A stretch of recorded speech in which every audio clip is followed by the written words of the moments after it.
So we're actually one of the few companies that actually invents, patents, manufactures the whole part of it. What we also do is work close with propane partners to bring fleets the option of propane. So if we go to a fleet to try to sell them our system, it's nothing to sell if we don't have a really strong propane partner. So what we tend to do is find the fleet's interest, go to our local propane company partner. It could be a national, could be a local, could be a regional. So we're not actually out there selling Icom systems. We're out there selling propane autogas with our propane partners.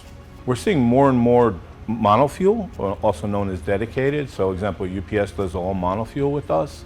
They prefer it that way. They get the most benefit of propane.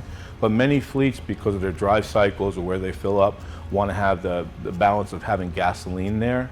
So we see monofuel dedicated vehicles growing a little bit each year, especially with the bigger fleets. And then consider if you're a fleet manager, whether a local fleet with 10 or 12 vehicles, a municipality with a couple hundred, or UPS with 100,000. They have to consider what's best for them.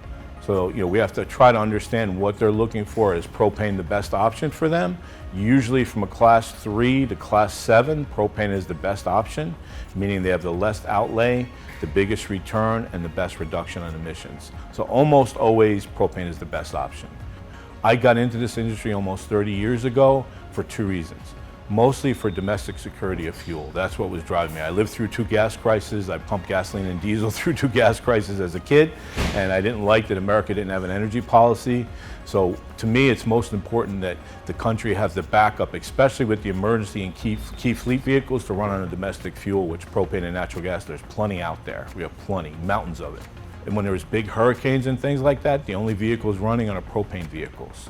So in Sandy, Hurricane Sandy in New York, New Jersey, only propane vehicles were working at that time, some natural gas vehicles, not gasoline and diesel, they couldn't fill them. Katrina and all the other different hurricanes, it's propane that's working. So it's a lot of power and very small emissions.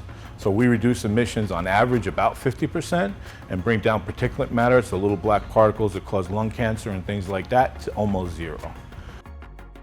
But we have lots of existing fleets out there. UPS, DHL, Amazon is coming around this year as well. Mostly independent contractors on that side. But we see a huge increase in the package and delivery service going alternative fuel. Where we've even come in and we had to make a 3rd shift to do those conversions because they can't have the vehicles down during the day. So in the alternative fuel sector, there's that big push for electric or hybrid.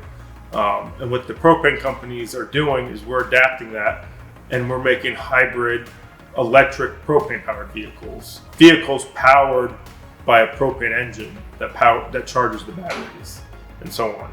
So we're adapting the hybrid mentality and converting those vehicles. We have a large project where we convert the Toyota Prius, which is an electric hybrid. So it runs solely electric and propane and no gasoline anymore. The most important thing is to understand that it's a seamless transition from gasoline to propane. There is no lack in horsepower, torque, the longevity is there.